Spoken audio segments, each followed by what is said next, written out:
வணக்கம். இன்னைக்கு திண்ணையில் நாம் மணக்க முட்டை பிரியாணி எப்படி பண்ணுறதுன்னு பார்க்க போகிறோம்.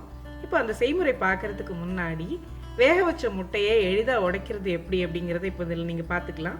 இந்த மாதிரி வேக வச்ச முட்டையை வந்து நல்லா கையால் நசுக்கி அதோட தோலை முழுசும் உடைச்சிட்டு அதுக்கப்புறம் இப்படியே நீங்கள் உரிச்சு எடுக்கிற மாதிரி எடுத்துட்டோம்னா ஈஸியாக வந்துடும். இந்த முறையில் நீங்களும் ட்ரை பண்ணி பார்க்கலாம். இப்போது இன்றைக்கி நாம் பண்ண போகிற முட்டை பிரியாணி வந்து ரொம்பவே ஈஸி. ஆனால் அதில் வந்து நம்ம அரைச்சி சேர்க்கிற பொருட்களால் அந்த பிரியாணி வந்து ரொம்ப ஸ்பைசியாக, அதே சமயம் ரொம்ப மணமாக, ரொம்ப நல்லாயிருக்கும். இது ரொம்ப சிம்பிளான ரெசிபி. இதை நீங்களும் செஞ்சு பாருங்கள். இந்த ரெசிபி குழந்தைங்களுக்கு பெரியவங்களுக்கு எல்லாருக்குமே ரொம்ப பிடிக்கும். சிம்பிளாக பண்ணக்கூடிய ரெசிபி அப்படிங்கிறதால இது வந்து ஈஸியாக குழந்தைங்களுக்கு லஞ்ச் பாக்ஸுக்கும் சரி, ஆஃபீஸுக்கு சாப்பாடு எடுத்துகிட்டு போகிறதுக்கும் கூட தாராளமாக இதை செஞ்சு எடுத்துகிட்டு போகலாம்.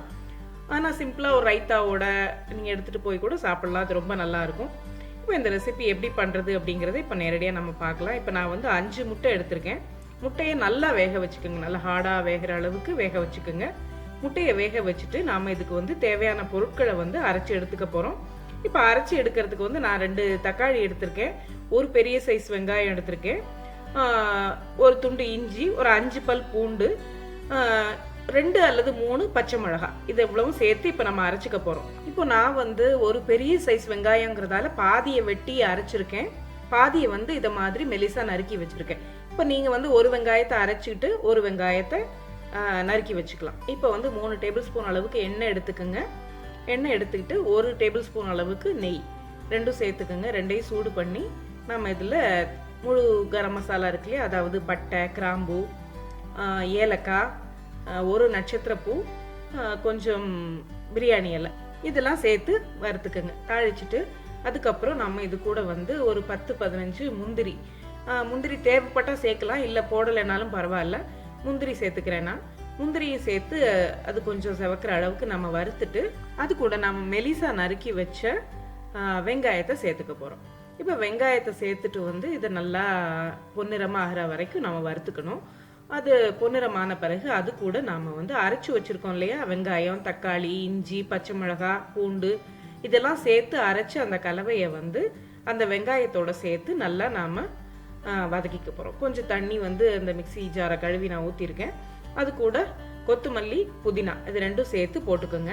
இப்போ அந்த அரைச்ச மசாலாவோடையே நாம் வந்து சேர்க்க வேண்டிய மசாலா பொடிகளும் சேர்த்துக்கலாம். நான் இப்போ ஒரு பிஞ்ச் அளவுக்கு மஞ்சள் சேர்த்துருக்கேன், 1 டீஸ்பூன் அளவுக்கு வத்தல் தூள், 1 டீஸ்பூன் அளவுக்கு மல்லித்தூள், அதுக்கப்புறம் பாம்பே பிரியாணி மிக்ஸ், இது வந்து சாதாரண பிரியாணி மசாலா, இது நான் சேர்த்துருக்கேன்.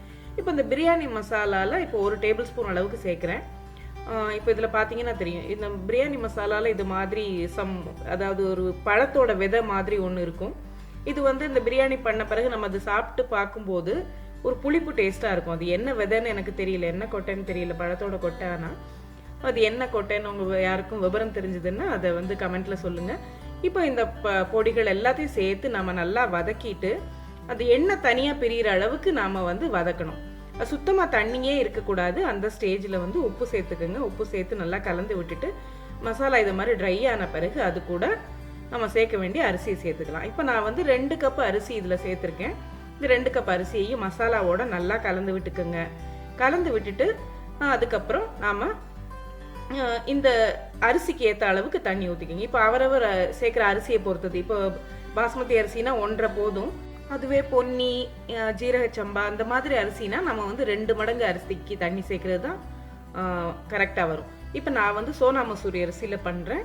இதுக்கு வந்து 1க்கு 2 தண்ணி சேர்த்துருக்கேன். இப்போ 4 டம்ளர் தண்ணி சேர்த்துருக்கேன்னா இப்போ நல்லா கலந்து விட்டுக்கோங்க. கலந்து விட்டுட்டு உப்பு சரி பார்த்துக்கோங்க. இந்த ஸ்டேஜில் உப்பு சரி பார்த்துட்டு தேவையாக இருந்ததுன்னா கொஞ்சம் சேர்த்துக்குங்க. சேர்த்துட்டு இந்த பிரியாணியோட டேஸ்ட்டை அதிகப்படுத்துறதுக்காக நம்ம கொஞ்சம் எலுமிச்சை சாறு சேர்த்துக்கலாம்.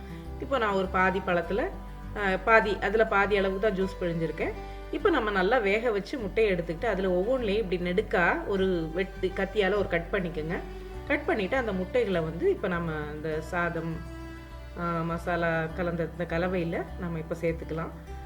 கலந்துட்டு இப்போ லேசாக கலந்து விட்டுக்கோங்க. கலந்து விட்டுட்டு நம்ம கொரியாண்டர், அதாவது கொத்தமல்லி தூவிட்டு மூடி வச்சு ஒரு குக்கருக்கு ஏற்ற மாதிரி எத்தனை விசில் வைக்கணுமோ வச்சு எடுத்துக்கோங்க. இப்போ எனக்கு வந்து நான் 2 விசில் வச்சு சாதம் வேக வச்சுருக்கேன். இப்போது 2 விசிலுக்கு அப்புறம் இப்போ நான் திறந்து பார்க்குறேன். இப்போ சாதம் வந்து நல்லாவே வெந்திருக்கு. நல்லா உதிரியாக இருக்குது, குழஞ்சி போகலை, சாதம் ரொம்ப நல்லா இருக்குது. இப்போ இந்த பிரியாணியில் நாம் வந்து மேலே இன்னும் கொஞ்சம் கொத்தமல்லி தூவி நாம் வந்து பரிமாறலாம். இது ரொம்பவே டேஸ்ட்டாக இருக்கும். இது அதாவது இதில் வந்து இந்த தக்காளி வெங்காயம் இதெல்லாம் வந்து அரைச்சி சேர்த்து பண்ணுறோம் இல்லையா, இது ரொம்ப நல்ல ஒரு ஃப்ளேவர் கொடுக்கும். அதே சமயம் டேஸ்ட்டும் ரொம்ப அதிகமாக இருக்கும். இதை நீங்களும் செஞ்சு பாருங்கள். இது வந்து எந்த விதமான சைட் டிஷ்ஷோடையும் சாப்பிடலாம். சிக்கன் மட்டனாக இருக்கட்டும், இல்லை வெறும் தயிர் பச்சடியோடய கூட நல்லாயிருக்கும். இது நீங்களும் செஞ்சு பாருங்கள். இந்த ரெசிபி உங்களுக்கு பிடிச்சிருந்ததுன்னா லைக் பண்ணுங்கள், ஃப்ரெண்ட்ஸோட ஷேர் பண்ணிக்கோங்க. இன்னொரு நல்ல ரெசிபியோடு நம்ம அடுத்து சந்திப்போம். நன்றி.